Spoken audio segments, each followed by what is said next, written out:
2040 서울 도시기본계획 살펴보도록 하겠습니다. 먼저 첫 번째로 도시기본계획에 대해서 설명을 드릴게요. 도시기본계획은 1981년 도시계획법의 개정에 의해 법제화되었고 토지의 이용개발 및 보전에 관한 관련 하위계획의 방향성을 제시하는 계획으로서 하위계획인 도시관리계획과 타 법률에 의해 수립되는 부문별 계획이 기본계획과 일관성 있고 통일성 있게 수립될 수 있도록 지침적 역할을 하는 법정 최상위 계획의 위상을 가집니다. 두 번째로 2040 서울 도시기본계획에 대해서 말씀드릴게요. 2040 서울 도시기본계획은 도시의 공간구조와 더불어 토지 이용과 관련된 서울시 전 부문의 정책에 우선되는 최상위 공간계획으로 복지, 경제, 환경, 교통, 안전 등 다양한 부문을 포괄하는 종합계획으로 서울시 정책의 전 분야를 균형 있게 통합 조정하는 공간 분야 최상위 계획의 위상을 갖습니다. 세 번째로 도시기본계획을 살펴봐야 되는 이유를 설명드릴게요. 미래는 그 누구도 예측할 수가 없죠. 그래서 미래는 기대가 되면서도 한편으로는 불안하기도 하죠. 모르는 길을 헤매지 않고 갈 수 있게 도와주는 내비게이션처럼 도시의 미래상을 미래에 볼 수 있다면 얼마나 좋을까요? 그런 도시의 미래상을 미리 엿볼 수 있는 내비게이션이자 로드맵 역할을 하는 것이 바로 도시기본계획이다 라고 말씀드릴 수가 있습니다. 현재의 서울은 과거에 만든 서울 도시기본계획을 통해 만들어졌고요. 미래의 서울 역시 현재 도시기본계획을 통해 만들어질 것이기 때문에 부동산 투자자라면 당연히 도시기본계획을 살펴봐야 된다. 하지만 주의해야 될 부분도 있어요. 도시기본계획이 도시공간 구조 및 토지 이용에 관한 최상위 계획은 맞지만 실행되지 않고 좌초되거나 혹은 중간에 변경될 수 있고요. 예상보다 상당히 오랜 시간이 걸릴 수 있기 때문에 단순히 계획만을 맹신해서 섣불리 투자하다간 돈이 오랜 시간 묵기는 낭패를 볼 수도 있다라고 말씀드릴 수 있고요.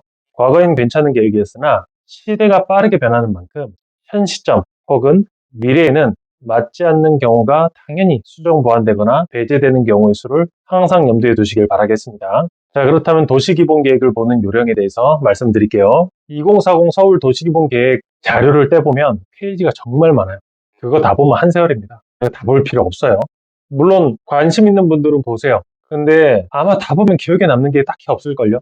왜냐면 우리는 도시를 공부한 사람들이 아니잖아요. 자, 그럼 도시기본계획을 볼 때 어떤 부분을 중점적으로 봐야 되는지 설명드리겠습니다. 먼저 첫 번째로 직전인 2030 도시기본계획과 2040 도시기본계획을 딱 펼쳐놓으세요. 펼쳐놓고 다른 것보다 도시공간 구조를 보세요. 도시공간 구조에서 중심지 체계에 있어서 새로 생기거나 없어지거나 하는 그런 변화사항을 체크해야 된다. 두 번째는 일자리가 생기는 지역을 체크해야 되고요. 세 번째는 교통이 획기적으로 개선되는 지역을 체크하시면 됩니다. 마지막 네 번째로는 낙후된 지역이 국가계획으로 인해 천지개벽하는 그런 지역을 체크를 해야 됩니다. 도시기본계획을 보면 이런 발전 계획에 대해서 자세하게 설명이 되어 있어요. 그래서 우리가 도시기본계획을 보면서 체크해야 될 것은 이 네 가지다. 핵심적인 것만 보면 되지 다른 몇 가지를 굳이 볼 필요는 없다. 그러나 나는 그냥 보고 싶다 생각하시는 분들은 보셔도 됩니다. 다섯 번째, 다음으로 서울 도시기본계획의 변천 과정을 볼게요. 최초의 서울 도시기본계획은 1990년에 수립되었어요. 두 번째는 1997년, 세 번째는 2006년, 네 번째는 2014년, 그리고 다섯 번째는 2022년에 수립되었습니다.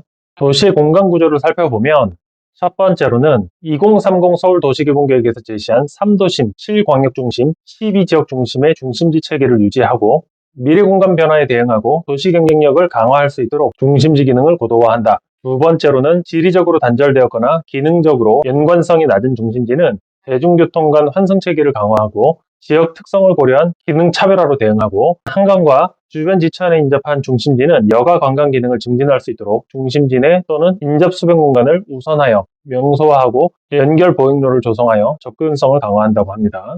세 번째로는 중심지 기능을 고도화 및 활성화할 수 있도록 용도 지역제를 유연하게 적용하고 이를 위한 중심지별 특성에 따라 용도 및 밀도의 차별 적용 방안을 마련한다고 합니다. 이를 위한 행정 지원, 세제 및 재정 지원 등 비물리적 지원 방안과 함께 각종 규제를 완화하겠다. 네 번째로 지역 중심과 역세권은 지역 특성을 고려하여 시민의 삶의 질 향상을 위한 지원 방안을 마련한다 라고 되어 있습니다. 3도심에 대해서 알아볼게요. 사실 이 3도심이 서울의 핵심 코어 지역이라고 생각하면 돼요. 서울도심은 국제문화교류 중심지 역할을 하고요. 여의도 영등포는 국제금융 중심지 역할, 강남은 국제업무 중심지 역할을 합니다. 3도심의 특성 및 육성 방향은 한번 천천히 한번 읽어보세요. 3도심에 대한 계획을 구체적으로 살펴보면 첫 번째로 서울의 도시 경쟁력을 강화할 수 있도록 국제 수준의 전문화된 서비스 기능과 24시간 주거, 업무, 여가 등 다양한 활동이 가능한 지역으로 조성을 하겠다. 두 번째로는 국제 디지털 금융 중심지인 여의도 영등포는 한강을 중심으로 한 글로벌 혁신코어를 조성을 하겠다. 세 번째로 국제 업무 중심지인 강남은 영동대로와 경부 간선도로의 입체 복합화로 가용지를 확보하여 업무 복합 기능을 강화하겠다. 대표적인 개발 사업으로는 영동대로 복합환승센터 사업, 경부 간선도로 입체화 사업, 현대차 GBC 사업, 잠실운동장 일대 개발 사업 등이 있습니다. 네 번째로는 서울 위상 강화를 위해 광화문에서 용산, 그리고 영등포 이 축을 국가 중심 공간으로 조성을 하고요. 다섯 번째로 도시의 활력을 제고하기 위해 높이 용적률 기준 완화 등 도시 계획적 규제를 유연하게 운영함과 동시에 공공기여 등 공적 기능을 확보하겠다. 여섯 번째로 3도심과 용산의 대중교통 연결성을 강화하고 광역급행 노선의 도심 내 정차 환승역의 신설 제한을 검토하여 서울 도심에서 여의도 영등포 그리고 강남, 용산의 직결체계를 완성하겠다. 또한 도심의 광역 접근성을 강화하기 위해 기계획된 광역급행 노선 외에 추가적으로 GTX A 노선은 광화문 시청역을, GTX B 노선은 종로 3가역 또는 동대문역의 신설 제한을 검토 중입니다. 다음으로 7광역 중심에는 용산, 청량리, 왕십리, 창동, 상계, 상암, 수색, 마곡, 가산, 대림, 잠실이 있습니다. 특성 및 육성 방향을 보면 용산은 서울 도심 그리고 여의도와 연계한 한강 중심 국제 업무 중심지를 육성을 하고요. 그리고 용산공원과 연계한 국제 수준의 어메니티 공간을 조성을 하겠다라고 합니다. 청량리와 왕십리는 지역균형 발전을 선도하는 동부권 혁신산업문화 중심지, 그리고 청량리 철도 상도 입체적 활용 추진과 혁신공간 기반 조성을 하겠다. 창동상계는요, 수도권 동북부 일자리 문화산업 중심지와 글로벌 창조 문화산업의 거점으로 조성을 하겠다라고 합니다. 상암수색은 디지털 미디어 산업 기반의 글로벌 창조 문화 중심지로 육성할 계획이고요. 마곡은 동북아 미래를 선도하는 지식산업 기반의 고용문화 중심지, 가산대림은 쥐밸리 배후 지역 혁신 및 고도화로 산업 발전을 선도하는 신성장 산업의 중심지, 잠실은 강남 도심과 연계한 국제 업무 관광의 중심지로 발전시키겠다라고 합니다. 7광역 중심을 다시 한번 정리하면 첫 번째로 GTX 정착지인 용산, 청량리, 왕십리, 창동, 상계는 광역경제권 업무 거점으로 특화 육성하고 가용지인 철도 부지는 입체 복합화하여 교통 환승 기능과 업무 상업 주거 기능을 강화하겠다. 대표적인 개발 사업으로는요, 용산국제업무지구 개발 사업이고요.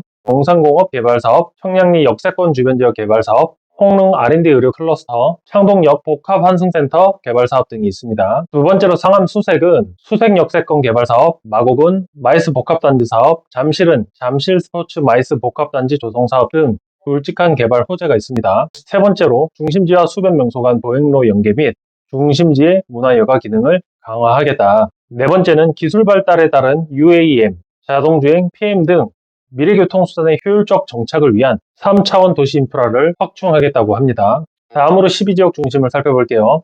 도심권에서는 동대문이고, 동대문은 도시명 특화산업 활성화를 위한 창조산업 지원 거점, 동부권은 성수, 망우, 미아가 있는데요. 성수는 동부권 자주기능을 선도하는 창조적 지식산업 기반과 생활서비스 중심지, 망우는 동북부 수도권의 비즈니스와 생활서비스 중심지, 미아는 동북 이권, 문화쇼핑 업무의 중심지, 서북부를 살펴볼게요. 연신내 불광은 서북부 수도권 상업문화 및 혁신산업 중심지, 신촌은 대학 지원을 기반으로 한 창조문화산업의 거점, 마포공덕은 서울도심 여의도를 지원하는 서북부의 업무 중심지, 다음으로 서남권의 목동은 서남 1권의 상업 업무문화 중심지, 봉천은 행정, 상업, 문화와 복합된 서남 2권의 업무 중심지, 사당이수는 광역교통 환승을 담당하는 쇼핑여가 중심지, 마지막으로 동남권을 볼게요. 수서문정은 신성장 로봇 IT에 특화된 첨단 산업 업무 서비스 중심지, 천옥일동은 서울 동부의 상업 업무 복합 중심지로 육성하겠다라고 합니다.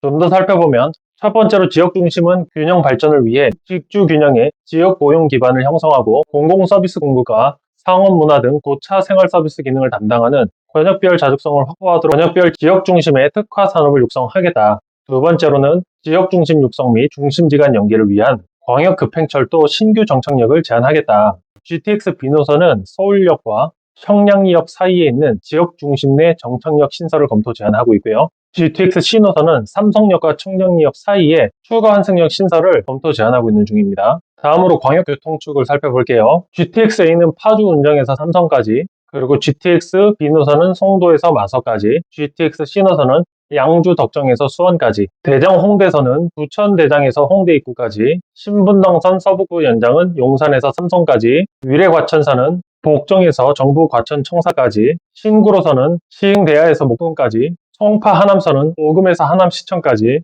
강동 하남 남양주선은 강동에서 하남 그리고 남양주까지 운행할 계획입니다. 좀 더 살펴보겠습니다. 첫 번째로 서북부 경전철 사업을 조속히 추진하여 서부권과 서남권의 연계를 우선 강화하고 향후 고양시까지 연결하는 방안을 검토하고 있습니다. 또한 강북 횡단선 경전철 사업도 조속히 추진해서 동부권과 서부권의 연계를 강화하고요. 두 번째로 다양한 교통수단 간 편리한 환승으로 중심지를 활성화하고 이용자 이동 편의를 증진할 수 있도록 광역 급행 노선이 통화하는 중심지 내에 환승센터를 조성할 계획이고요. 세 번째로 청량역에서 목동역을 운행할 강북 횡단선을 비롯한 다수 경전철 개통으로 형성되는 신규 역세권의 경우 지역 단위 계획을 수립하여 용도 지역 상향 등에 대한 체계적인 개발 방향을 제시한다고 합니다. 네 번째로 국가도로망 종합계획에 따라 서울과 주변 도시 간 이동에는 광역 방사축을 이용하고 대도시 간 우회도로에는 순환축을 활용을 할 계획입니다. 다섯 번째로 서북부의 경우